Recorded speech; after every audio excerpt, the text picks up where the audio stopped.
안녕하십니까. 행복한 아침 이재용입니다. 안녕하세요. 정예인입니다. 오늘은 1월 19일 목요일이고요. 오늘의 역사 준비해놨는데 역사 속에 1월 셋째 주가 갖는 의미는 뭘까? 우리가 확인시켜 드리겠습니다. 그리고 오늘의 요리가 있는데요. 이제 명절이잖아요. 그렇죠. 설 명절. 야, 이게 오늘 아주 특별한 전 부치는 비법을 또 전수해 주신다고 합니다. 기대해 주시기 바랍니다. 네, 그럼 가장 먼저 오늘 날씨부터 살펴보겠습니다. 박소연 기상캐스터 나와주세요. 네, 날씨 요정 박소연입니다. 오늘 아침은 어제와 비슷한 추위를 보이고 있는데요. 낮부터는 추위가 조금씩 누그러지겠습니다. 네, 오늘 구체적인 날씨 어떤지 이어서 전해주시죠. 네, 오늘은 작은 우산을 챙기시는 게 좋겠습니다. 저녁부터 중부를 중심으로 비와 눈 소식 들어있고요. 비가 오기 전까지는 황사의 영향으로 공기질이 탁하겠습니다. 어제 중국 북부에서 황사가 발원했습니다. 오늘 오전부터 우리나라에 차츰 영향을 줄 텐데요. 이에 따라 오늘 서쪽 지역은 종일 먼지 농도가 높겠습니다. 오늘 저녁부터 수도권과 강원에 눈과 비가 시작돼서 점차 그 밖의 지역으로 확대될 텐데요. 강원에 최고 5cm, 서울 등 서쪽에는 1cm의 눈이 예상됩니다. 교통안전에 주의하시기 바랍니다.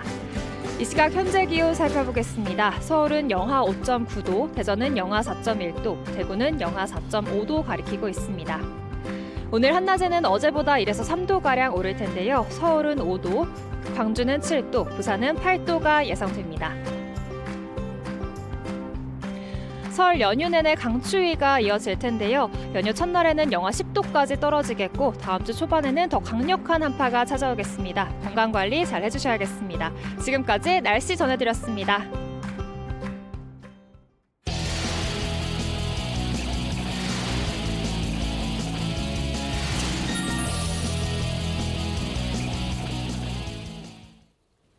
네, 화제 이슈를 발빠르게 전해드리는 모닝 브리핑 순서입니다. 최영일 시사평론가와 함께합니다. 어서 오세요. 안녕하세요. 네, 첫 번째 이슈부터 전해주시죠. 네, 두 사람의 몸에 피멍이 든 이유는 어제 이 경기 남부경찰청의 여성 청소년과에서 이 안산에 있는 한 어린이집에 보육교사를 입건하는 일이 있었습니다. 네. 이 어떤 일인가 봤더니 이 보육교사가 2살짜리 어린아이의 양 어깨를 붙들고 흔드는 이 신체적 학대를 했다는 거고요. 이 가족이 이 SNS에 올린 사진을 보면 저희 조카가 학대를 당했어요. 이 2살짜리 아이 어깨에 피멍이 든 사진이 그러네. 있습니다. 네, 믿고 맡긴 아이가 지금 보이시죠? 네. 그 사진에 보는 것처럼 심한 피멍이 든 채로 돌아왔습니다. 교육교사는 어떤 이야기를 하던가요? 예, 그래서 저 장면을 보면 이제 뭐 부모님과 가족의 마음은 뭐 피멍 이상으로 아픈데 그럼요. 처음에 이제 아이를 찾으러 갔더니 미리 보육교사가 얘기를 한 거예요. 자, 아이가 점심시간에 낮잠 자는 시간에 자지러지게 울더라. 깨어나서 보니까 어깨에 멍이 들어 있었다. 그래서 이 멍크림을 발라줬더니 멍자국이 더 커졌어요. 이런 얘기를 하는 거예요. 네. 그러니까 부모가 좀 느낌이 이상하죠. 네. 그러면은 CCTV를 좀 볼 수 있을까요? 그랬더니 그게 수리를 맡겨서 볼 수 없어요. 어허. 더 이상하죠? 예. 네. 경찰을 부른 겁니다. 경찰이 오니까 실토를 한 거예요. 이 낮잠 시간에 아이가 자지 않고 보채서 결국은 어깨를 잡고 이제 흔드는 그런 이제 이걸 이제 항상 또 교사들은 훈육이라고 부르는데 부모 입장에서 보거나 지금 사회적 관점으로는 명백한 학대입니다. 한 10에서 15분 정도를 심하게 흔들었다고 하네요. 아니, 그렇게 오랫동안 그 어린아이를 2살 조금 넘은 애라고 그랬잖아요. 힘으로.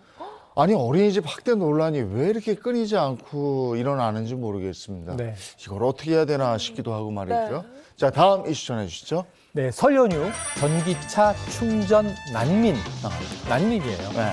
왜냐하면 뭔가 구하러 돌아다녀야 네. 되는데 자, 지금 전기차는 뭐 급속히 보급되고 있습니다. 앞으로는 이제 가솔린 경유차를 넘어설 텐데 지금 현재 한 40만 대 정도 되거든요.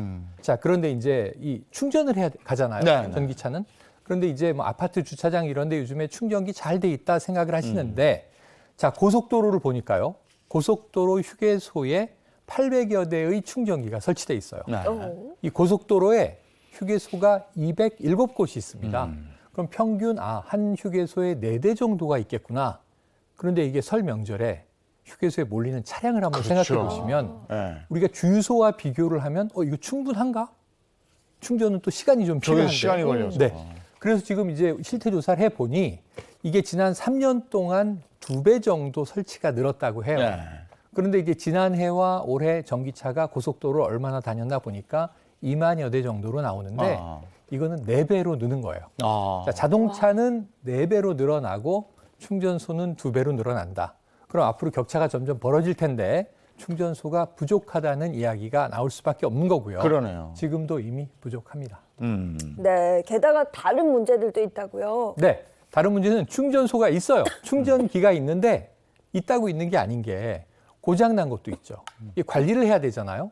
그리고 이게 또 이제 수리 중인 것도 있고. 그럼 거기 전화번호가 써 있으니까 자 이거 어떻게 해야 됩니까 하고 전화를 하는데 전화를 안 받아. 네. 이런 일이 이제 비일비재해서 전기차 운전자들이 아주 속이 터지고요. 네. 심지어 한 시민은 뭐라고 얘기를 하냐면 고속도로에 전기차를 그냥 버리고 가고 싶다. 하하. 이런 정도까지 안타까움을 토로하는 상황입니다.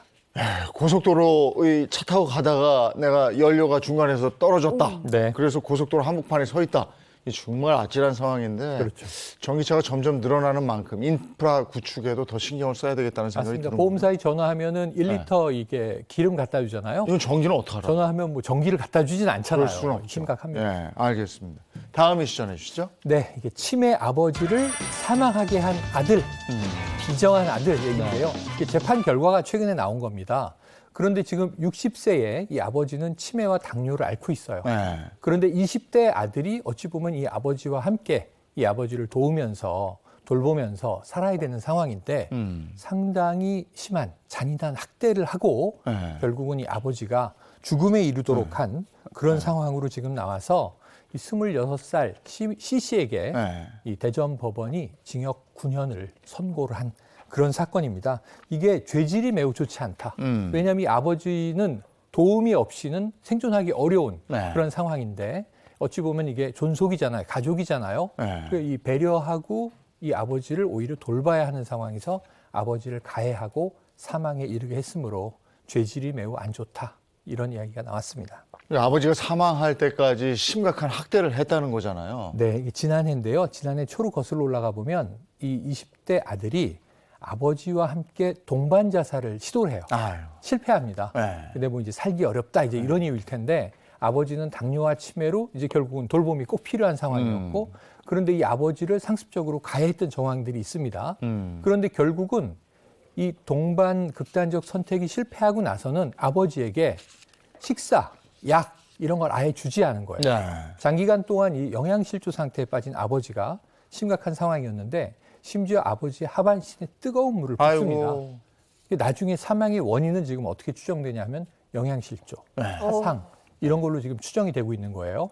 근데 사망한 지 나흘 후에 시신이 부패할 것을 염려했는지 네. 아버지의 시신을 냉장고에 유기합니다. 이런 끔찍한 상황이 계속 이어져 왔던 거죠.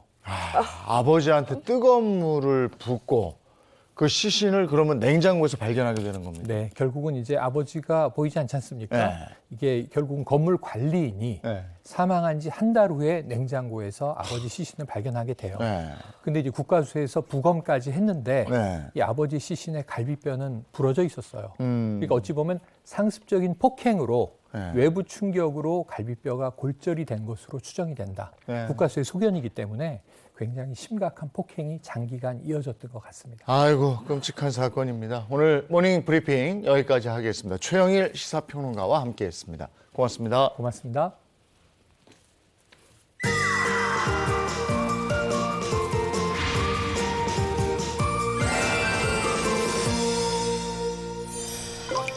네, 우리나라 1호 국가정원이 있는 곳, 이곳이 람사르로 지정된 순천만이 있는 곳인데, 네. 네, 바로 순천이죠. 우리도 한번 가본 적이 있어요. 저희도 다녀왔었고요. 자, 순천은 다가오는 4월 1일 순천만 국제정원 박람회를 앞두고 있는데요. 10년 만에 다시 개최되는 만큼 그 규모가 정말 네. 어마어마하다고 합니다. 순천만뿐이 아니고 시내 곳곳을 공원으로 정원으로 만들어서 아주 멋지게 박람회를 펼칠 예정이라고 그러는데, 자, 자연과 인간이 공존하는 도시 같이 가보시죠. 자연과 공존하는 아름다운 생태 도시 순천. 순천에는 우리나라 최초의 국가정원 순천만 국가정원이 있죠. 자연경관을 즐기기 위해 많은 이들이 찾는 명소인데요. 아, 여기 오니까 나무도 많고 이렇게 잔디도 쫙 펼쳐져 있고 이렇게 꽃도 있고 그냥 걷는 것만으로도 힐링이에요. 마음이 편안해지는 기분이야. 저희들이 10년 만에 만드는 정원 박람회는 도심의 내부까지 정원이 들어와서 우리가 정원 속에 어떻게 사는지를 보여드리려고 준비하고 있거든요. 순천만 국가정원을 넘어서 도심까지 정원으로 만들겠다는 순천시. 10년 만에 다시 개최되는 박람회인 만큼 역대급 규모로 준비 중인데요. 그 뜨거운 현장 속으로 함께 가시죠.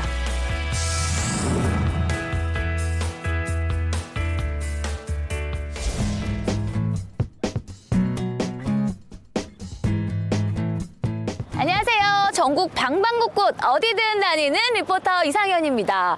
제가 지금 나와 있는 이곳 여러분 너무 잘 알고 계시는 순천인데요. 아름다운 자연 생태 도시 독일에 프라이부르크가 있다면 우리나라엔 이 순천이 있죠. 사실 순천하면 좀 먼저 떠오르는 거 이 한상 차려진 남도밥상 그리고 뭐 짱뚱어탕 닭구이 뭐 여러 가지가 있지만 사실 그 중에서도 1등은 바로 이 순천만 국가정원 아니겠어요? 그럼 바로 우리나라 1호 국가정원인 순천만 국가정원 구경해 볼까요? 자, 잠깐만. 휴장 왔네? 아니, 오늘, 뭐야, 잘못 왔나? 오늘 쉬는 날인가 봐요. 어떻게 오셨어요?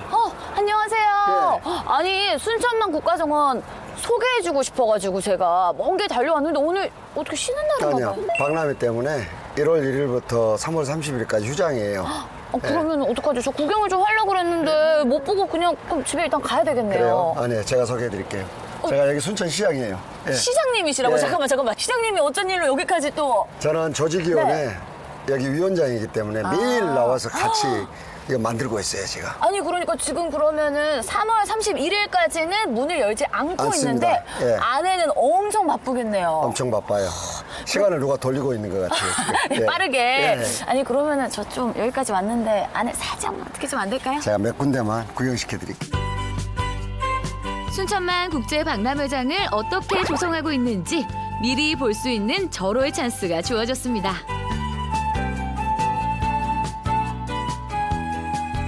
지금 이곳이 키즈가든이라는 곳이에요. 키즈가든. 예. 네. 여기는 아이들이 태어나서 부모 손을 잡고 이제 아주 편안하게 오는 거예요.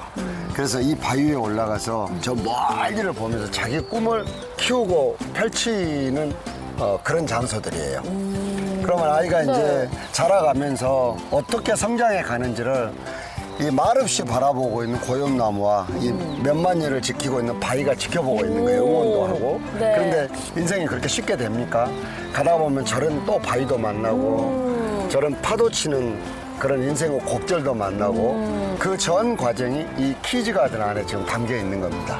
규모가 그냥 한눈에 일단 안 들어와요. 어마어마합니다. 보통이 박람회장 아니고. 네. 이 국가정원 내부 규모만 35만 평이에요. 그런데 이번에 새롭게 늘려놨기 때문에 네. 그것만 65만 평이거든요. 근데 이 밖에 또 논에 있는 경관 농업단지가 100만 평이니까 한 165만 평 정도 됩니다. 네, 우리 아니 시장님 안 갖고 약간 문화 해설사 같아. 문화에서 네, 제 별명이 노작가입니다. 네, 노작가. 작가님이네. 갑시다. 예. 갑시다. 예. 일단 시장님 여기는 굉장히 지금 분주해요. 정말 많은 분들이 뭔가 작업을 하고 계신데 어떤 공간이에요? 가족들 데리고 자기의 인생의 황혼을 보러 오는 자리입니다. 지는 노을처럼. 이 가운데 지금 만들고 있는 게 보리밭이에요. 보리밭. 보리밭이 예쁘잖아요. 청보리밭. 예. 네. 그래서 여기 입구가 아내몬에 이제 꽃들로 쫙 이게 만들어질 거거든요. 그래서 그 꽃길을 따라서 보리밭을 보고 이제 자기가 아이로 돌아가서 저기 보이는 게 애기 엉덩이에요, 저게. 그러니까 지금 저 동산에 파란 천막 같은 게 쳐져 있는데 저게 그러면 애기 웅덩이. 웅덩이. 이름이 너무 귀여운데. 애기 웅덩이.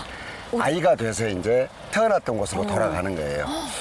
지금 보면은 여러분들이 잉? 하실 수도 있는데 4월 달에 직접 와서 한번 보세요. 그럼요. 와. 그때는 제가 네. 정말 더 멋지게 소개해드릴게요. 야, 진짜 어떤 모습일까? 꼭 둘러봐야 될 스팟이 정말 많다면서요. 우선 오늘 다 뭐 보여줄 수는 없고 몇 가지만 제가 15km의 맨발로 걸을 수 있는 어신길을 만들었습니다. 어디예요, 어디예요? 저쪽이에요. 저쪽에. 어싱이란 지구와 우리 몸의 연결을 뜻하는 말로 지구의 치유 에너지를 얻으면서 힐링을 할 수 있는 곳인데요. 시장님 보니까 앞에 물 흐르죠? 네. 옆에 잔디 있죠? 잔디. 여기는 뭔가 딱 보니까 꽃이 곧 필 것 같거든요. 툴립 이런 거 심어져 있어요. 아우 좋다. 그러니까 네. 지금 이 공간에 있는 것만으로도 되게 힐링되는 기분이에요. 그렇죠. 행복해지죠. 네. 음. 근데 여기서 또 즐길 수 있는 게 있다면서요, 시장님? 지금 이게 보이는 흙길이 네. 맨발로 걸을 수 있는 어신길이에요. 같이 한번 걸어볼까요? 네네네. 야, 어디서 저희가 시장님 양말 벗는 모습을 보겠습니까, 여러분? 느낌 어때요? 아니, 근데 되게 뭔가 약간 포근한 느낌인데요? 여기는 마사토로 새로 만든 거예요. 그러니까 이게 지압도 조금 되고 아마 그럴 거예요, 이게. 아니, 그리고 요즘 진짜 다들 건강 생각하시는 분들이 맨발 그럼요. 걷기를 많이 하시잖아요. 네. 근데 저는 섣불리 약간 이렇게 용기를 못 내고 있었는데, 순천 와서 또 오랜만에 이런 것까지 또 느끼게 되네요. 사실은 네. 순천에는 이런 길들이 15km 정도가 준비가 되어 있어요. 아, 이 지금 국가정원 방금 내에도 오. 그렇고, 예. 순천만의 그 네. 남사르 습지잖아요. 네네네. 거기에도 4.5km가 또 만들어져 있어요. 거기에는 뻘을 걸을 수 있도록 지금 생각을 하고 있어요. 갯벌. 아, 진짜요? 네. 그러면 완전히 다른 어싱의 느낌이 날 거예요. 아니, 네. 그런 체험이 있으면 애기들도 놀러 와서 되게 그럼요. 좋아할 것 같아요. 여기서 이렇게 걷다가 이제 이 겨울에 네. 발 담그고 퐁당퐁당 물장구도 치고 그렇게 하는 거죠. 예, 가족 모두가 그 힐링하는 그런 공간으로 지금 만들고 있는 거죠. 근데 예. 걷는데요. 생각보다 막 춥게 느껴지지 않고 걸으면 걸을수록 뭔가 되게 이게요, 또 네. 걸으면 머리 끝까지 다 시원해져요. 그리고 굉장히 몸이 후끈후끈하게 오히려 더 열이 나고 좋습니다. 예. 열 좀 내야 되겠어요, 오늘. 네, 그러니까요. 이거 두 군데 다 걸을 수 있는 거예요. 그리고 두 군데 다 의미가 좋아요. 예. 여유로운 맨발 산책을 마치고 다음 스팟으로 향했는데요. 죄송한데 피디님 저 한 번만 잡아줄 수 이게 무슨 일이죠? 이게 지금 무슨 일이죠? 왜냐면 횡단보도가 지금 여기 잔디밭에 옆에 있는 여기 신호등도 있고 여기는 그린 아일랜드라고 이름 붙여진 곳인데요. 불과 몇 달 전까지 차가 아주 쌩쌩이 다니던 아스팔트 도로였어요. 여기가요? 네. 여기서 저 끝까지 오. 1.2km 되는데요. 아스팔트 도로를 네. 이렇게 잔디를 깔아서 정원으로 만들고 사람들 곁으로 이제 온 거죠. 네. 그래서 올해 1월 1일 날 여기에서 우리가 해맞이 행사를 했거든요. 도로를 잔디로 덮는다는 거는 이거 약간 이런 발상이 갑자기 이렇게 물도 막 뿜어져 나오고 지금 굉장히 자연 친화적이거든요. 아니 근데 지금 시장님 이 공간이 이렇게 초록초록해진 것도 좋은데 또 뭔가가 준비되고 있는 느낌이에요. 뒤쪽에 보니까. 맞아요.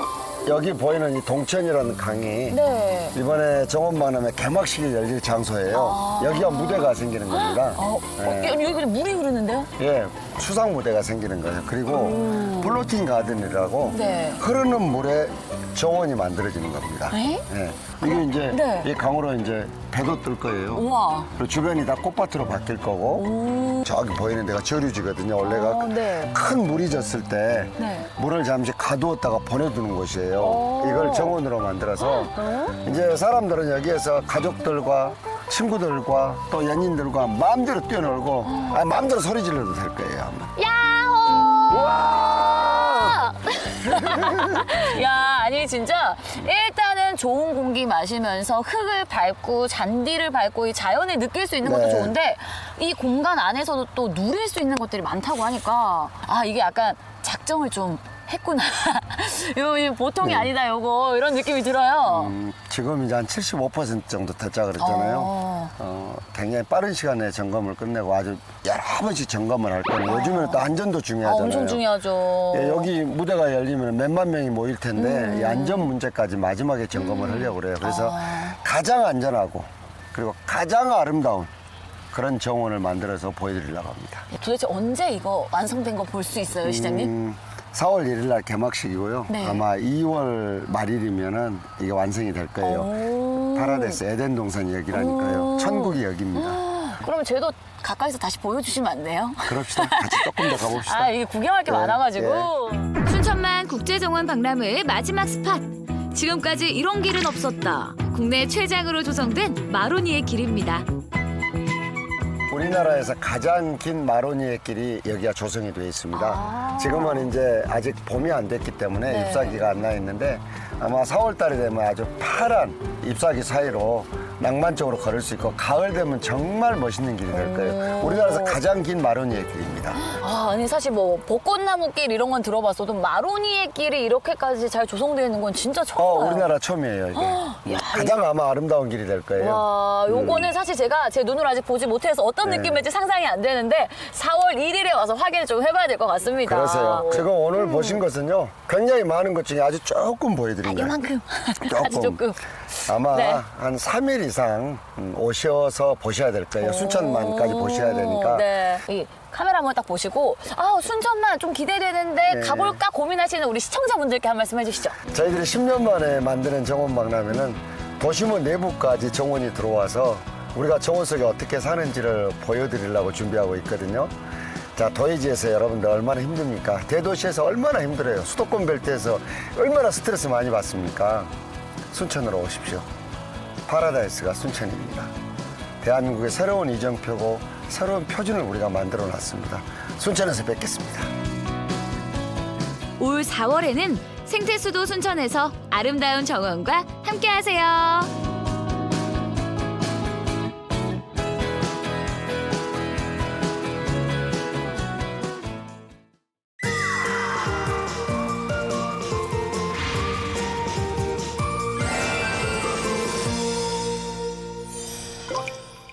네, 역사 속에 오늘은 어떤 의미를 가지고 있을까요? 오늘의 역사 시간입니다. 개그맨 정철규 씨 어서 오세요. 네, 안녕하세요. 정철기입니다. 네. 오늘도 우리를 역사 속으로 이끌어줄 역사학자 이익주 교수님 어서 오세요. 네, 안녕하세요. 오늘도 재밌는 역사 이야기를 함께할 역사학자 이익주입니다. 네, 오늘은 1월의 셋째 주입니다. 1월의 셋째 주는 역사 속에 어떤 일을 담고 있을까요? 몇 년도로 갑니까? 멀리 간다. 1010년 12월 28일. 1010년이면 이때가 언제인가? 네, 고려 초죠. 고려. 네, 우리는 긴 역사 동안 국난을 극복해가면서 우리나라를 지켜왔는데요.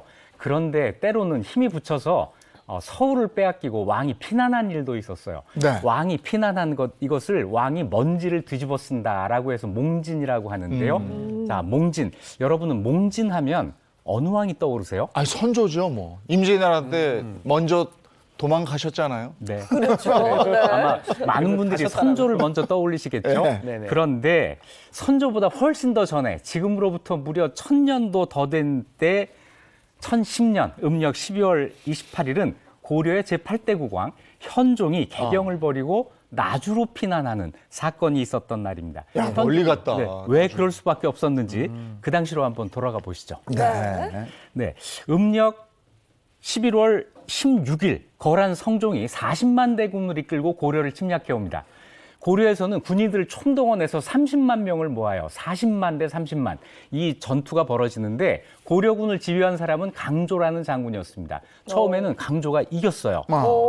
처음에는 기세가 좋았네요. 30만의 군대도 있었고. 네, 좋았습니다. 그런데 이 승리에 자만했던 것 같아요. 점점 강조가 이 방비를 게을리하더니 결국 전투에서 패배하고 자기도 사로잡히고 맙니다. 아이고. 자, 고려군이 패배하면서 거란군이 일사천리로 남하해서 수도 개경을 위협하게 되니까 서울에선 당연히 조정 대신들이 계속 싸울까 아니면 항복할까를 가지고 논란을 벌이게 되죠. 이때 짠 등장한 사람이 바로 강감찬 장군. 명장이네요. 네. 네. 자, 강감찬 장군 어떤 얘기를 했을까요? 뭐 물리치자, 싸우자 이러셨겠죠. 대단한 장군이시니까. 장군이니까 싸우자 했을 것 같은데 아니에요. 역시 강감찬 장군은 명장입니다. 지금 싸우면 진다. 자, 그래서 왕이 피난할 것을 제안합니다. 작전상 후퇴를 하고 자, 이제 군대 보내서 계속 싸우고 또 외교관을 보내서 협상을 합시다. 이런 제안을 한 거예요. 자, 작전상 후퇴를 한 거죠. 이 말을 현종이 받아들여서 나주로 출발을 하게 되는데 그것이 음력 12월 28일 오늘이죠. 나주가 왜 나주냐면은 현종의 할머니의 친정이 나주예요. 그래서 왕실하고 연고가 있었거든요. 네. 그래서 나주를 향해서 가는데 이 몽진길에 국왕 현종이 기막힌 일을 당합니다. 기막힌 일? 네, 도적을 만나요. 아이고, 아니 무슨 왕이 네. 도저히 왕을 털어? 네, 왕을 터는 대담한 도적. 이야. 자, 도적들이 볼 때 뭔가 굉장히 비싼 게 있어 보이잖아요. 네. 과감하게 왕의 행렬을 털어요. 파주쯤 나타났을 때 이 도적들이 왕의 행렬에 막 활을 쏘고 공격을 합니다. 왕이 겨우겨우 여기에서 도망을 가요. 네. 이걸 막지를 못하고. 네. 그래서 관하로 가는데 이 관하가 또 밤에 도적들의 공격을 당합니다. 자, 관하에서도 안전하지 못하구나 해서 이제 왕이 산으로 도망을 가는데 이때 왕 주변에서 왕을 지킨 사람이 불과 10명밖에 되지 않았다는 거예요. 다 도망간 거예요? 네. 어머. 그래서 도봉사라고 하는 절에 이제 갔는데 네. 나중에 나오는 아주 훌륭한 분이죠. 하공진이라는 사람이 군대 20명을 아. 2만이 아니고요. 20명을 끌고 왕의 이 행렬에 합류를 합니다. 그래서 20명으로 왕을 호위하고 이제 남쪽으로 나주까지 계속 갑시다 그러는데 나주가 너무 멀잖아요. 네. 그래서 우리 좀 인원을 줄여야겠다. 그래서 누구를 줄이냐면 왕비가 같이 가고 있었는데 마침 임신 중이던 왕비를 친정으로 돌려보내요. 그 정도로 절박했던 거죠. 이렇게 네네. 초라하고 절박하고 이런 몽진이었지만 그럼에도 불구하고 선조의 몽진과 아주 다른 점 하나가 있었습니다. 그게 뭐냐면 끊임없이 거란 성종에게 사람을 보내서 협상을 시도해요. 네. 전쟁 중에도 계속. 네. 그냥 도망만 간 게 아니고 계속 협상을 시도합니다. 그래서 거란 성종에게 파견된 사람이 바로 그 하공진이라는 사람인데 하공진이 거란 성종에게 갔을 때 둘의 대화 내용이 고려사에 실려 있습니다. 두 분이 한번 읽어주시겠어요? 네. 제가 그러면은 그 하공진 역할이군요. 네. 국왕께서 와서 뵙기를 원했으나 군사의 위세를 두려워하셨고 또 국내 어려운 사정 때문에 강남으로 피난을 가셨습니다. 속히 군사를 거두어 주소서. 국왕 사이날 국왕은 어디 있느냐? 지금 강남으로 가고 계시는데 계신 곳은 알지 못합니다. 강남이 먼가 가까운가? 강남은 너무너무 멀어서 몇 마일리인지 알 수가 없습니다. 와, 이렇게 이게 당당하게. 한복판에서 말하는 거잖아요? 네. 멀다?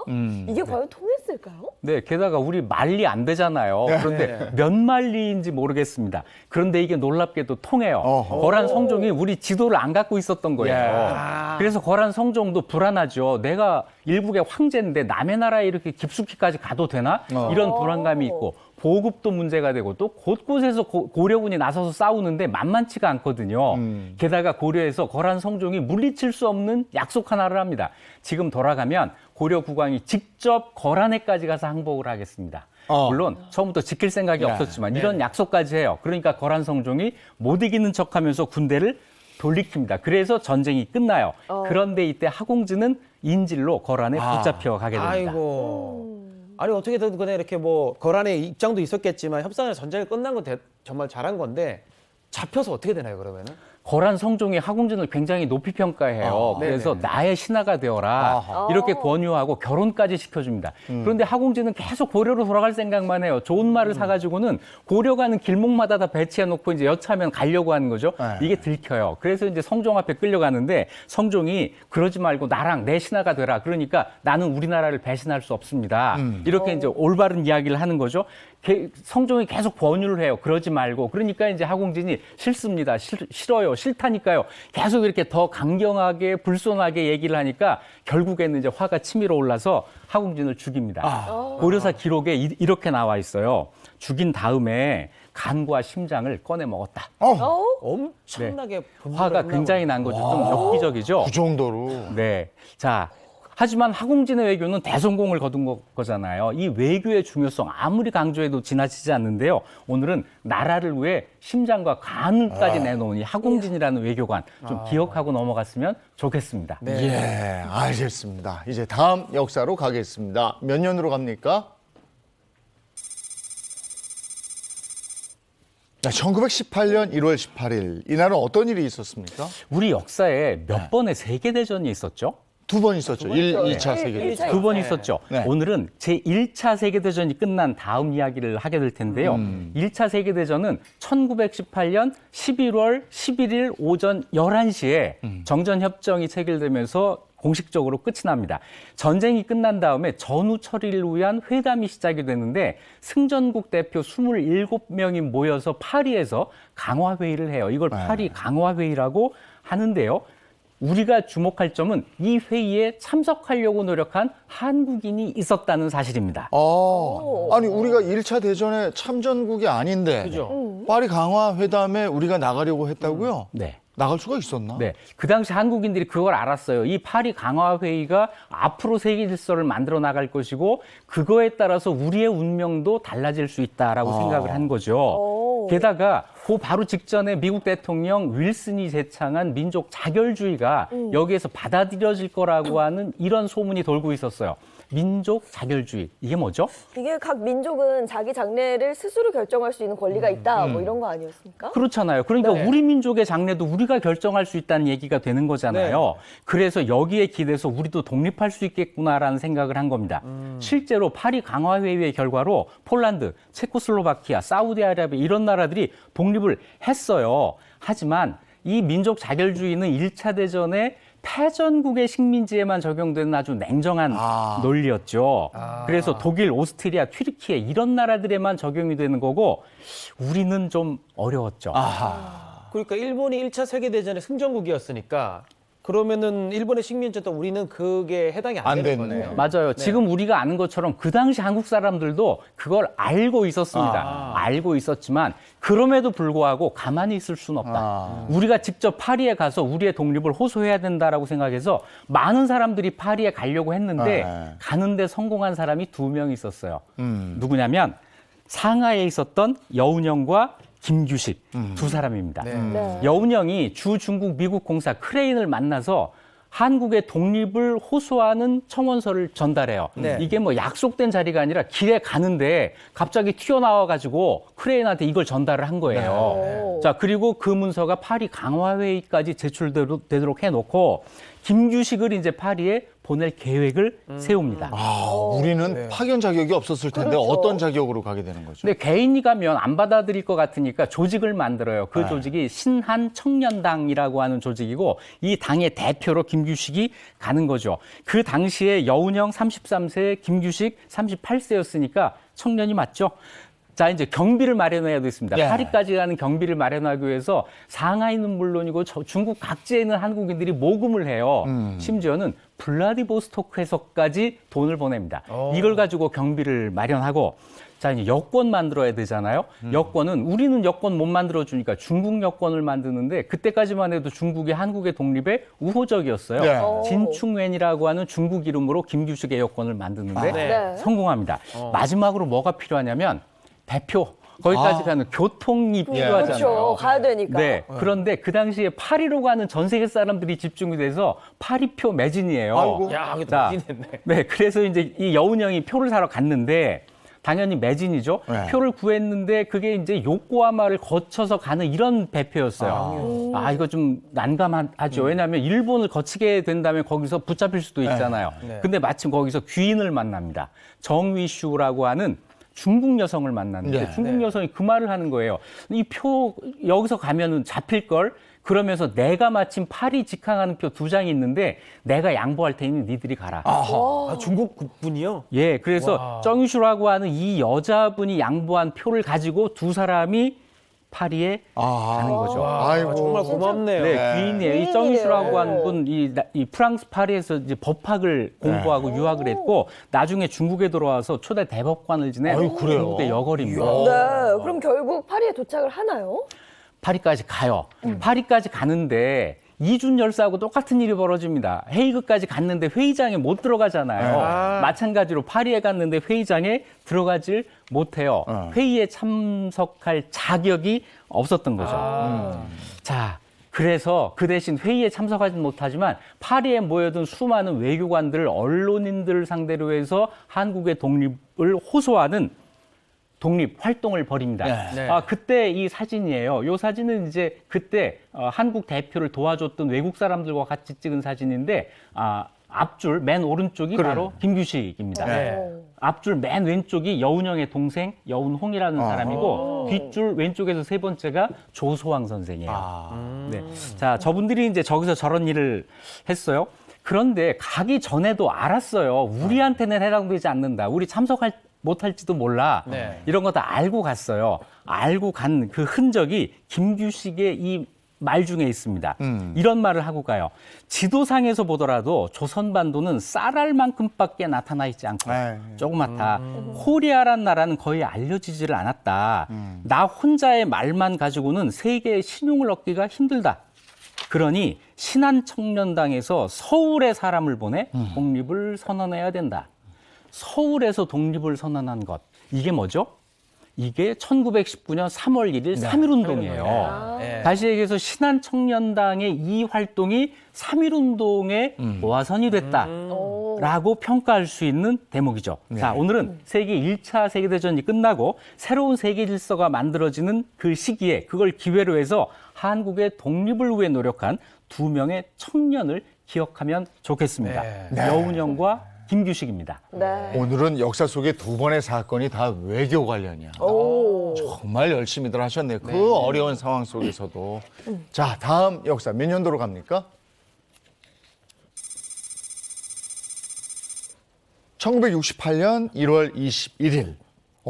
이때는 어떤 일이 있었습니까? 1.21 사태라고 하죠. 1968년 1월 22일은 박정희 대통령 암살을 위해서 북한의 특수부대원 31명이 청와대 근처까지 침투했던 이런 사건이 있었던 날입니다. 네. 6.25 전쟁 이후 간첩 사건은 있었지만 이런 대규모 공격은 처음이었어요. 아니 아무리 특수부대라도 31명이 어떻게 이럴 수 있었죠? 네, 남한 침투를 위해서 아주 전문 특수 훈련을 받은 북한의 최정예 부대입니다. 1, 2, 4군 부대라고 불리는데 31명이 선발되어서 남한으로 침투를 합니다. 1월 17일 밤 11시에 휴전선을 넘어서 19일 새벽 5시에 파주 삼봉산까지 도착을 합니다. 이 사람들이 20kg이 넘는 그 완전 군장을 하고 시속 12km로 달렸다 그래요. 어마어마한 거예요. 어마어마한 거예요. 네. 그래서 21일 새벽 5시에 청와대 바로 뒷산 북악산에 도착을 해서 하루 종일 거기에서 대기를 합니다. 야, 진짜 아무리 이렇게 혼자 막 31명이 막 이렇게 움직이고 산으로 타고 왔다고 해도 어떻게 아무도 안 만나고 거기까지 올 수 있었을까? 네, 만난 사람이 있었어요. 파주 삼봉산에 이 사람들이 있을 때 거기에 나무하러 간 우씨 사형제가 만납니다. 만났는데 이 민간인을 사살하라 이게 원칙인데 그러지를 않아요. 한편에서는 남한 인민들에게 뭐 가난하고 배고픈 사람들을 구해줘야 된다 이런 생각이 또 있었던 것 같아요. 그래서 오히려 이 남군 형제를 죽이지를 않고 공산당 입당원서를 쓰게 하고 살려주고 통일로 보상을 약속하고 이랬다는 거예요. 아니 그러면 그렇게 살아난 남군 형제들은 그 뒤로 뭐 신고를 안 했나요? 반공 시대에 그럴 수 없죠. 당장 신고합니다. 신고해서 군경 수색이 들어가는데 너무 빨라서 잡지를 못해요. 그래서 1월 21일 저녁 7시에 이제 이 사람들이 북악산을 나서서 청와대로 이제 향하는 거죠. 가다가 거기 종로경찰서 관할이잖아요. 경찰들과 만나서 교전을 벌이게 됩니다. 그때 종로경찰서장 최규식 총경이 그때 사망해요. 그 동상이 지금 거기 그 자문고개에 있잖아요. 경찰들과 교전한 다음에 청와대로 가지를 못하고 주변에 산으로 뿔뿔이 흩어집니다. 인왕산, 북악산, 비봉 이런 데로 뿔뿔이 흩어져요. 자, 결국 특수부대원들은 그럼 어떻게 되는 거예요? 네, 우리 군경이 추적을 하죠. 그래서 31명 중에 29명을 사살하고 1명은 북한으로 도주하고 1명은 항복을 합니다. 이분이 김신조 씨예요. 네. 그래서 이 청와대 습격 사건이 종료가 되는데 이때 대한민국의 군경 민간인 포함해서 30명이 사망하고 50명이 부상을 당하는 그런 피해를 입게 됩니다.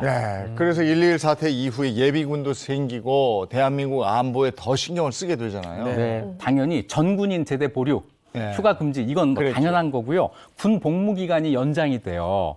그리고 이제 중요한 사실 향토 예비군이 창설이 됩니다. 자, 예비군 훈련을 받으신 분들 왜 내가 예비군 훈련을 받지? 이 사건 때문에 받는 거죠. 김신조 때문에 제가 그때 받았던 겁니까? 네, 그렇습니다. 그리고 이때 신분 확인을 이제 엄하게 하기 위해서 주민등록증도 이 사건을 이때 계기로 만든 이때 나왔구나. 알겠습니다. 자, 다음 역사로 가보겠습니다. 어? 2011년 1월 21일. 네. 이 비교적 가까이 왔습니다. 가깝네요. 네. 이때도 1월 21일이에요? 네. 비교적 가까운 시기죠. 네. 많은 분들이 기억을 하실 거예요. 네. 2011년 1월 21일 대한민국 해군 청해부대가 소말리아 해적에게 피납된 3호 주얼리호를 극적으로 구출한 날입니다. 자, 일명 아덴만 여명 작전 네. 이렇게 불리죠. 저 기억나요. 그 영상을 봤는데 대한민국 청해부대입니다. 여러분들 안전하게 안에 계십시오 하고 나서 전원 구출하는 그 장면. 와, 소름 돋을 정도로 멋있더라고요. 맞아요. 기억나요. 네. 이보다 며칠 전이죠. 1월 11일 날 이란에서 화물선 3호 주얼리호가 스리랑카를 향해서 출발을 하는데 여기에 한국인 8명을 포함해서 모두 21명의 선원이 있었어요. 그런데 1월 15일 날 인도양 해역에서 소말리아 해적들에게 납치가 됩니다. 해적들은 이 배를 이제 소말리아의 자기들 진지로 끌고 가려고 했어요. 우리나라가 그 피랍 사실을 바로 알았나요? 바로 알아요. 항해사가 납치 사실을 조난 신호로 알려줍니다. 피납 사실이 알려지면서 바로 해군 청해부대를 출동을 시킵니다. 1월 17일 날 1차 구출 작전을 펼치는데 실패해요. 너무 사상자가 많을 것 같다 해서 이제 포기를 하는 거죠. 그리고 2차 작전이 1월 21일 날 시작이 되는데 여명이 밝아오는 새벽에 시작된다. 그래서 작전 이름이 여명 작전 이렇게 된 거죠. 네. 해적을 소탕하고 인지를 전원 구조하라.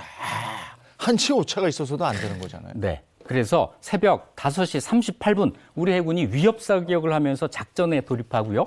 6시 15분 헬기를 통해서 그 선교에 있는 해적을 사살해요. 그리고 특전단원 15명이 줄 사다리를 타고 배에 승선을 해서 선교를 완전하게 장악을 하고 이후 치열한 총격전을 벌인 끝에 해적 13명 가운데 8명 사살, 5명 생포 이런 전과를 거둡니다. 예. 자, 그 당시 영상이 있어요. 한번 보시죠. 예. 실제 영상이잖아요, 저게. 작전 영상이 네네. 실제. 들어가고 있는 거죠. 앞에 지금 손 들었어요.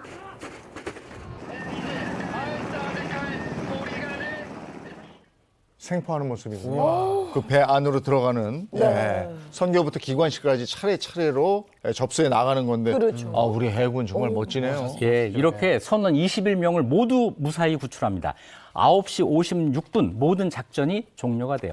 이때 그 배 선장 석혜균 선장이 해적들에게 6발의 총알을 맞아요. 그래서 아주 위험했는데 이때 이제 이국종 교수가 맞아요. 위험하시는 맞아요. 거예요. 그래서 이제 이 선장을 본국으로 송환합시다. 강력하게 주장해서 송환을 하고 수술을 해서 또 성공을 거두죠. 다행이네요. 자, 이 아덴만 여명 작전은 대한민국 국민과 재산을 위협하면 반드시 응징을 받는다. 이런 사실을 전 세계에 명확하게 알려준 아주 중요한 사건입니다. 저 온 국민이 뿌듯했어요. 저 작전 성공이 정말 국민들의 사기를 진작시켰죠. 그렇죠. 교수님 마지막으로 또 할 말씀이 있으시다고요? 네, 우리 해군의 아주 자랑스러운 활약을 봤는데 마지막은 기분 좋게 마무리해보죠.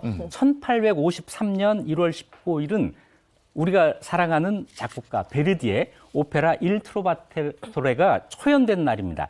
그 유명한 대장간의 노래라고 네. 아실 텐데 그 네. 노래 들으면서 마무리하겠습니다. 대장가의 노래. 많이들 아시죠? 이 일트로바토레가 제목이라고 하면 잘 모르겠는데. 베르디 3대 걸작으로 또 꼽히거든요. 네, 일 트로바토레, 그다음에 라트라비아타, 리볼레토 이것이 베르디 중기 3대 명작이라고 하고 아주 우리나라에서 굉장히 인기가 있는 오페라죠. 네. 요 부분 음을 들으면 모르는 사람 없을 거예요, 아마. 오페라에서 집시들이 함께 부르는 노래. 네. 네. 여기에다가 그 여명작전 영상까지 딱 곁들여서 보면 좋았을 텐데. 아, 그러네요. 여명작전하고 참 어울리는 음악이네요. 그렇죠. 예. 자, 웅장한 음악으로 우리 아침을 깨워주셨습니다. 오늘도 유익한 역사 이야기 이익주 교수와 함께했습니다. 고맙습니다. 네, 고맙습니다.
네, 이번에 4개 식탁 시간입니다. 어서 오세요. 안녕하세요. 네. 반갑습니다. 아주 특별한 전 비법을 알려주세요. 네. 우리가 이제 토요일이면 설 연휴가 이제 시작이 되잖아요. 근데 매일매일 똑같은 전 먹으면 좀 실증 나시죠? 그래서 정말 행복한 아침에서만 볼 수 있는 특별한 별미전을 준비를 했는데요. 일명 별미전 특집입니다. 바로 기대됩니다. 대하 마늘쫑 꼬치전과 두부 닭살 완자전을 준비했습니다. 오, 좋아. 기대됩니다. 철규 씨 어떻게 명절에 전 좀 부쳐요? 어때요? 저는 이 부치는 것보다는 이렇게 반죽할 때, 힘쓸 때, 그럴 때 제가 좀 이렇게 도와드리죠. 도와주는 네. 편이에요. 네. 예. 그럼 오늘 전 배워서 이번엔 도와주지 말고 네. 집에서 한번 완성해 보는 걸로. 제가 해야죠. 네. 네. 그럼요. 본격적으로 네. 시작해 볼까요? 네. 일단은 대하 마늘쫑 꼬치전을 제가 준비를 한다고 했잖아요. 그러니까 대하를 먼저 준비를 해야 되겠죠. 우리가 보통 대하 그러면 아주 큰 새우 얘기하는데 네. 요새 제가 시장에 가고 마트에 가니까요. 요렇게 손질된 새우를 판매를 하시더라고요. 네. 네네. 그래서 그냥 딱 요런 새우 준비하시면 되겠는데 만약에 요런 새우가 없다 그러면 껍질 까져 있는 그런 새우를 준비하셔도 괜찮아요. 그럴 경우에는 살짝 이렇게 구부러져 있으니까 네. 살짝 칼집을 좀 넣어주시면 나중에 펴서 전 부치기가 굉장히 좋죠. 그래서 이렇게 대하를 준비를 하시고 여기에다가 이제 밑간을 조금 하셔야 돼요. 네. 왜냐하면 우리가 전 부칠 때 그냥 부치잖아요. 그러면 네. 꼭 간장 갖고 오라 그러고 그렇죠? 맞아요. 초장이 필요하잖아요. 근데 이렇게 대하에다가 미리 밑간을 하세요. 네. 어떤 밑간을 하냐? 여기 지금 국간장입니다. 국간장을 이렇게 살살살 그냥 발라주세요. 간장을 먼저 바르네요. 네. 근데 이렇게 발라주잖아요. 그러면 새우살이 약간 탄력이 생기면서 단단해져요. 네. 그래서 구부러지지 않고 어. 나중에 부서지지 않겠죠. 그래서 이렇게 간을 좀 맞춰줍니다. 네. 진간장으로 하게 되면은요. 너무 색깔이 진해요. 그러니까 국간장이 좋고요. 네. 그러면 소금으로 하면 안 되냐? 소금으로 하게 되면요. 이 새우에 있는 수분이 다 빠져나가기 때문에 네. 맛이 없어요. 그래서 꼭 국간장으로 하셔야 돼요. 네. 네. 그래서 꼬리 요거 다 쪽에도 이렇게 발라주고. 발라주세요. 요리는 진짜 네. 과학이에요. 네. 그리고 그다음에 요거는 뭐냐 하면 바로 흰 후춧가루예요. 후추. 우리가 아무래도 전이니까 검은색 후추를 뿌리는 것보다는 이렇게 흰 후추 뿌리는 게 좋거든요. 그래서 흰 후추를 이렇게 솔솔솔솔 뿌려주세요.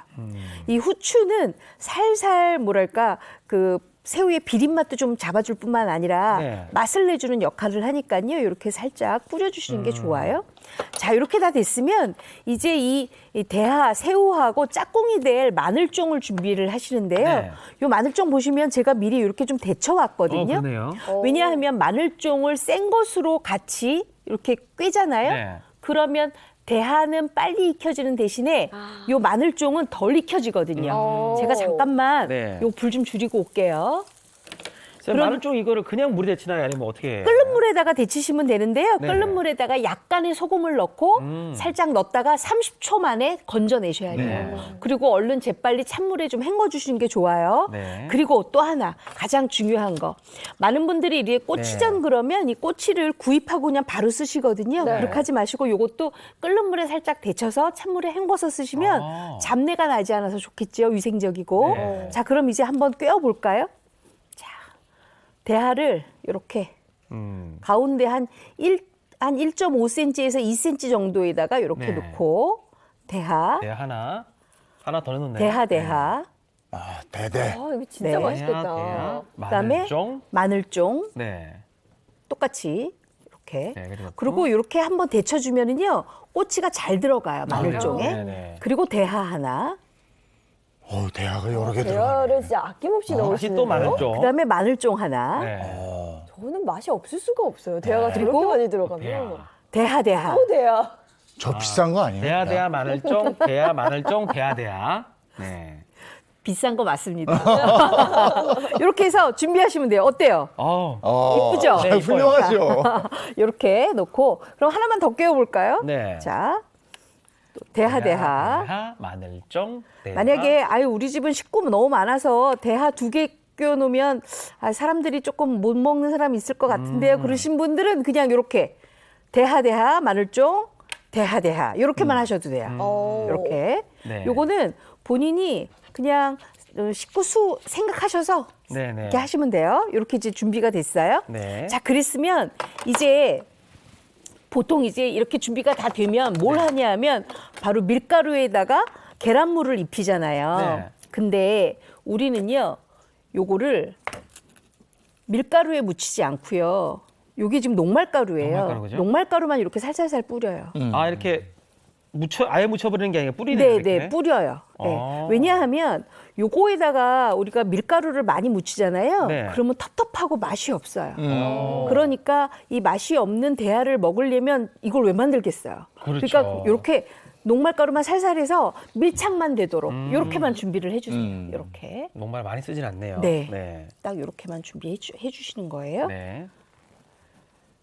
이미 지금 국간장으로 간은 돼 있고. 그쵸. 후추하고 그러니까 네.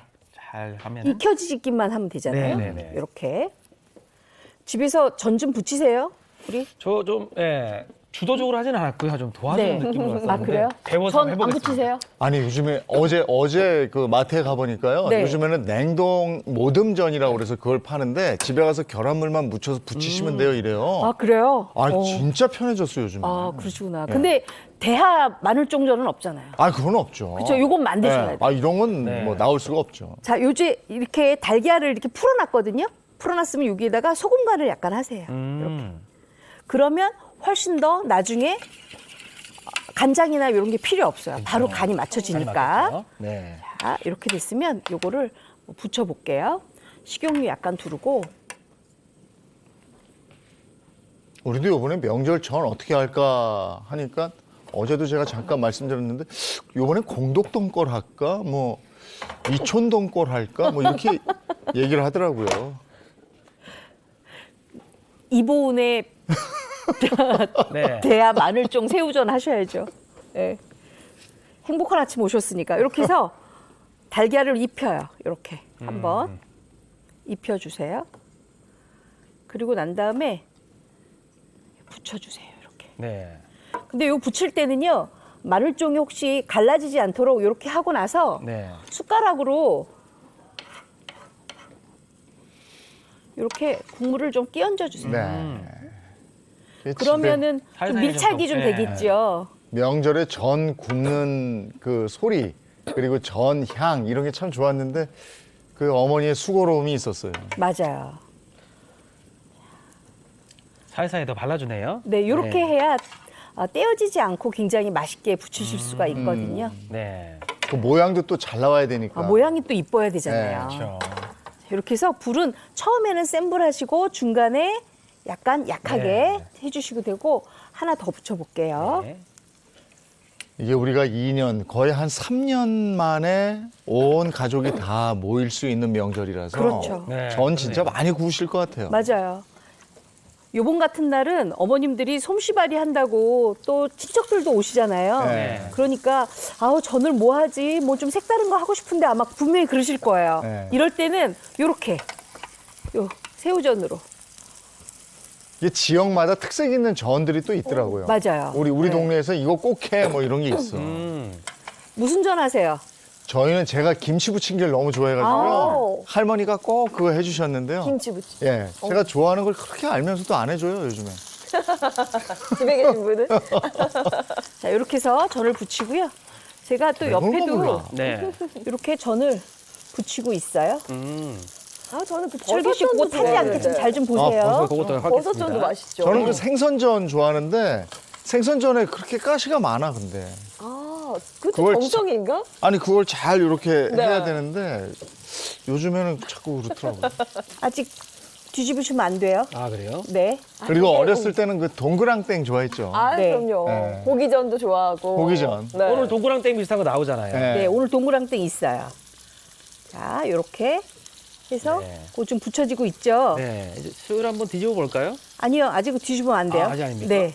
왜냐하면 그 저는 타이밍이. 여러 번 뒤집으면 네. 전이 맛이 없어요. 부서지고. 네. 딱 한 번만 딱 뒤집어야 되기 때문에 네네. 이렇게 지금 아랫면이 완전히 다 익혀졌을 때 이때 딱 뒤집으면 되는데 요거는 이렇게 아, 어우, 노릇노릇. 요 맛있겠죠. 네. 네. 어렸을 때는 좀 햄 이렇게 넣어가지고 그 전도 잘 먹었죠. 맞아요. 대부분 꼬지전, 화양젓 그렇게 많이 하시죠. 네. 근데 이렇게 요새는 또 아무래도 특별하게 아주 오랜만에 모이는 가족분들이니까 네. 이렇게 하시면 좋을 것 같아요. 이 굽는 소리에 친척들하고 그 형들하고 막 얘기하던 그런 추억들이 있어요. 맞아요. 네. 네. 요거 잠깐만 이쪽으로 빼놓으시고요. 근데 꼭 이쪽다가 저렇게 줄게요. 어머니 전 굽고 있으면 남자들은 저쪽에서 네. 전 다 됐나 하면서 앉아서 이런저런 얘기하면서 그쵸. 요거 너무 먹기만 맛있겠다. 했어요 옛날에. 요즘 그랬다간 쫓겨날 걸.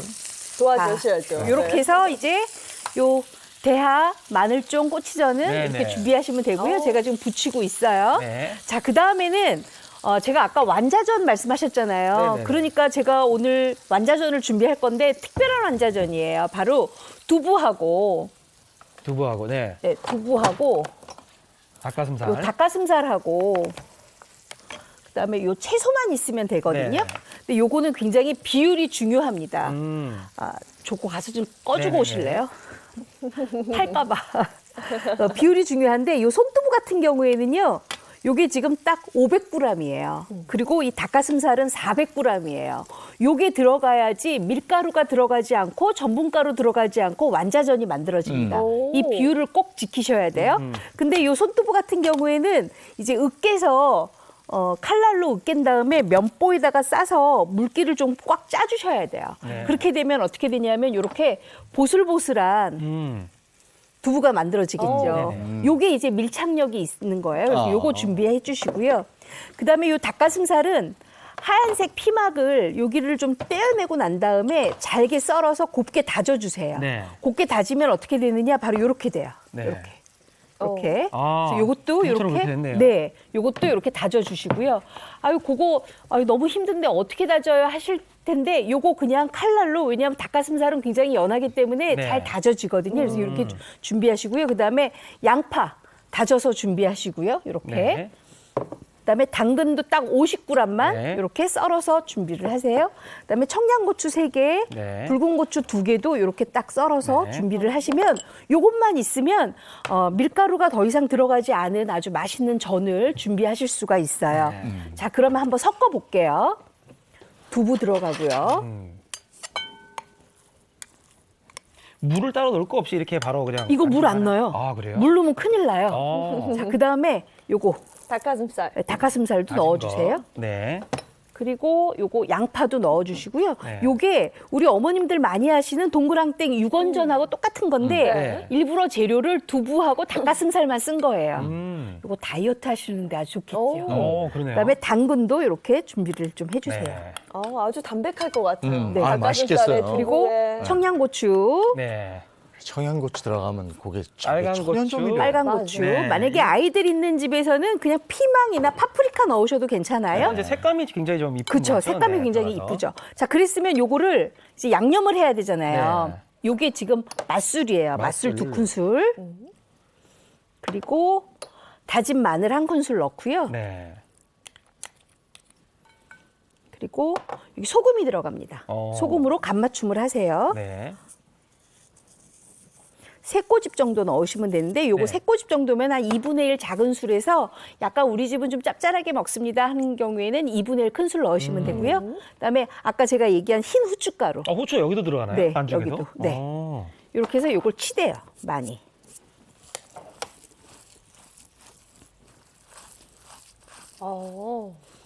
많이 치대주세요. 이게 또 일이네요. 네. 이걸 이제 일이라고 남편들이- 하시면 안 돼요. 남편들이 해줘야 될 게 이거 아니에요? 아, 이거요? 네. 이거 저 같은 경우에는 뭐 제가 힘이 세니까 그냥 하는데 우리 예인 씨 같은 경우에는 남편한테 시키는 걸로. 네. 도움을 좀 받는 걸로 네. 하겠습니다. 주부들이 요리하면서 약의 힘이 생기는구나. 손이 이게 세더라고요. 네. 이게 아니 근데 이게 은근- 악력이 좀 예. 있어야 돼요. 네. 힘을 실어서 하시네 지금 보니까. 그러니까. 네.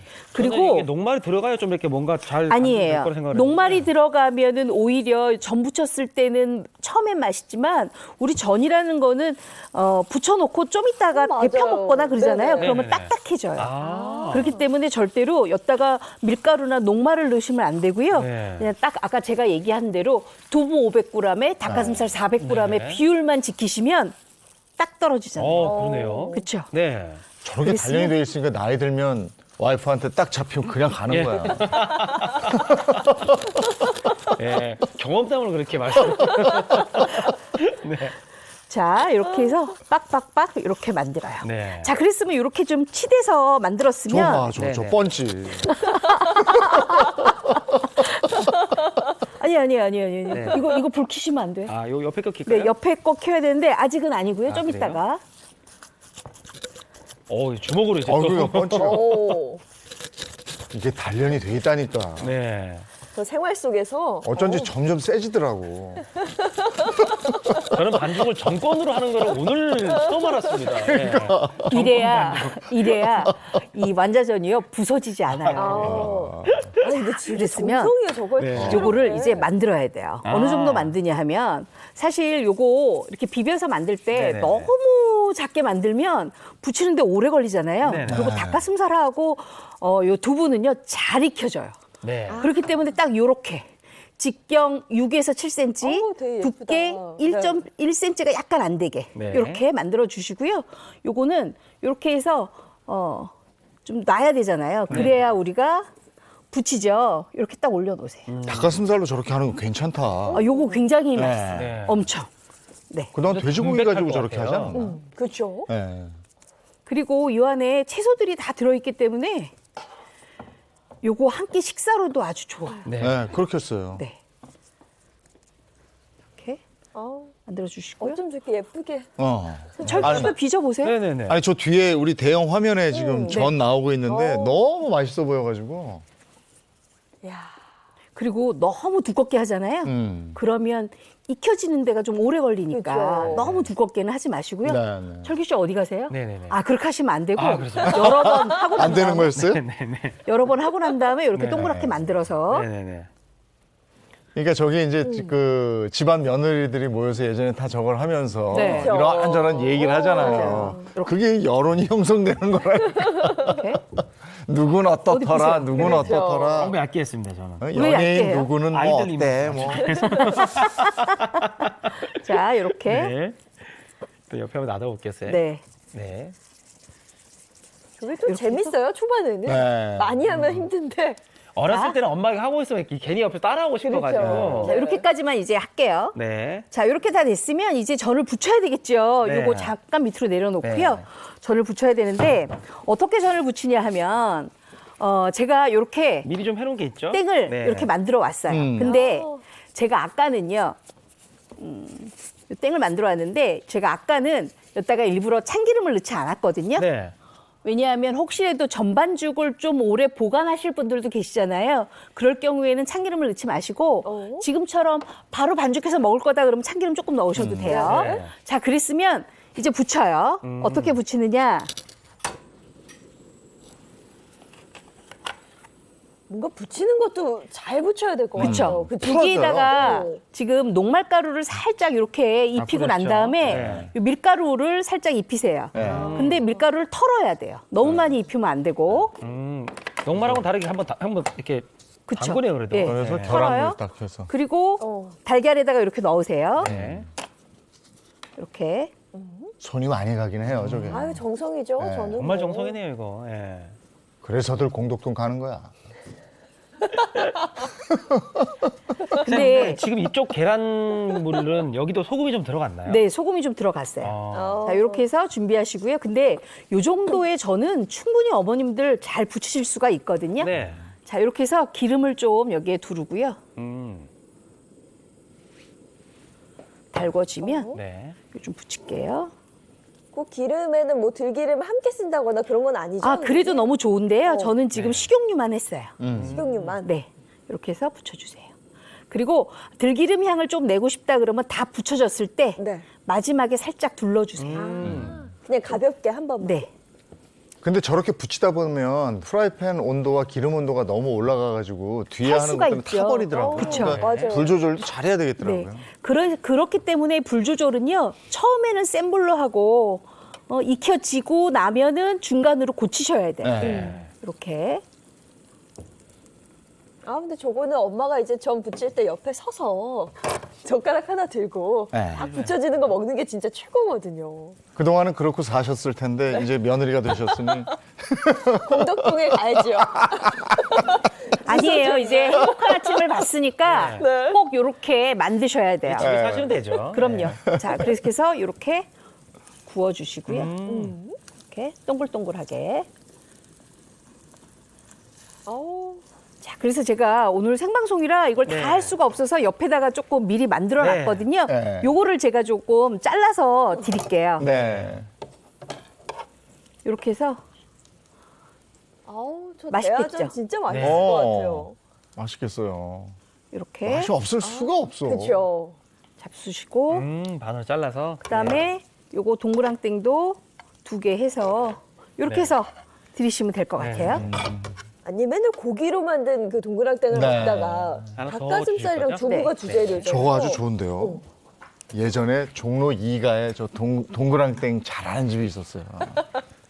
참 맛있게 먹었는데. 그 맛은 왜 집에서는 안 날까요? 안 나. 이렇게 해서 네. 갖다 주시고요. 그때 같이 몰려다녔던 친구들은 어디서 뭐 하는지. 고맙습니다. 와, 잘 먹겠습니다. 먹겠습니다. 야, 이게 자, 이렇게 닭가슴살 완자 궁금해요. 한번 시식을 해보세요. 네. 요거 가져가 주세요. 네. 나 맛있다. 먹어보겠습니다. 와, 어떤 게 어떠세요? 부드러워. 부드럽고 진짜 담백하네요. 정말 부드럽다. 그리고 간장 생각이 전혀 안 나요. 그렇죠? 뭐 간이 찍어 딱 먹어야겠다는 맞죠? 생각이 안 드는데요. 네. 와, 아니, 부드럽고. 맛은 동그랑땡하고 똑같은데요? 지금 닭가슴살하고 이 두부만 들어갔기 때문에요. 굉장히 맛이 고소하면서도 닭가슴살과 두부의 그 고소함이 그대로 올라와 있어요. 동그랑땡과 맛 똑같아요. 네, 그리고 중간중간에 네. 느껴지는 채소의 맛이 굉장히 일품이잖아요. 아니 그죠? 대하 마늘종 전 드셔보셨어요? 이거 네. 간이 딱 맞아. 완전히 간 맞죠? 와, 진짜 맛있는데요? 새우가 탱글탱글해가지고. 그쵸? 마늘종 너무 잘 어울려. 아쉽다. 레시피 봐야 된대요, 지금. 벌써요? 네, 레시피 봐요. 다가오는 설을 위한 별미전 특집. 오늘의 메뉴는 대하 마늘종 꼬치전과 두부 닭살 완자전입니다. 먼저 마늘종은 끓는 물에 소금을 넣어 데쳐 찬물에 헹구고 물기를 빼고요. 산적꼬치도 뜨거운 물에 데쳐 식혀놓습니다. 대하에 국간장을 고루 바르고 후춧가루를 뿌려서 밑간을 하고요. 달걀을 곱게 풀어서 소금으로 간을 합니다. 꼬치의 순서대로 대하와 마늘종을 빼고요. 여기에 감자 녹말을 고루 뿌리고 달걀 옷을 입힙니다. 밝은 팬에 기름을 넉넉히 두르고 대하 마늘종 꼬치를 앞뒤로 붙여내면 완성됩니다. 이제 두부 닭살 완자전도 만들어 볼까요? 두부는 씻어서 칼날로 으깨고 면포에 감싸 물기를 꼭 짜주고요. 닭가슴살은 흰 피막을 없앤 후 씻어서 잘게 채 썰어 곱게 다집니다. 달걀은 알끈을 제거하고 소금을 넣어 잘 풀어주세요.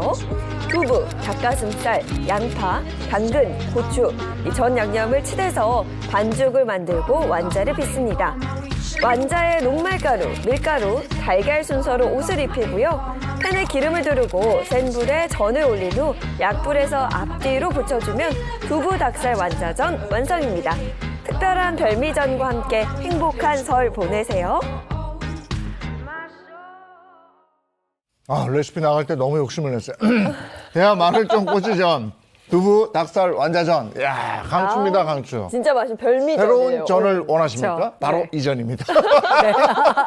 다음 주 기대됩니다. 다음 주에는요, 설도 지냈고 했으니까 조금 따끈하게 우리 몸을 조금 이렇게 보한다 생각하는 매생이로 제가 준비를 했거든요. 매생이 특집입니다. 아, 매생이 좋다. 매생이 꼭 너무 다음 주도 좋아하는데. 기대돼요. 그렇죠? 네, 일단 명절 설 잘 보내시고 네. 다음 주도 기대해보고. 네. 네. 고맙습니다. 고맙습니다. 요즘에 춥다 해도 아침엔 좀 추운데 오후엔 괜찮더라고요. 낮에는 기온이 제법 오르고 오늘도 그렇다고 하는데 네. 저는 그래도 춥더라고요. 오늘도 옷차림 따뜻하게 하시길 바랍니다. 좋은 하루 보내시고요. 저희는 내일 아침 7시 30분에 돌아올게요. 행복한 아침, 행복한 하루 되십시오. 고맙습니다. 고맙습니다.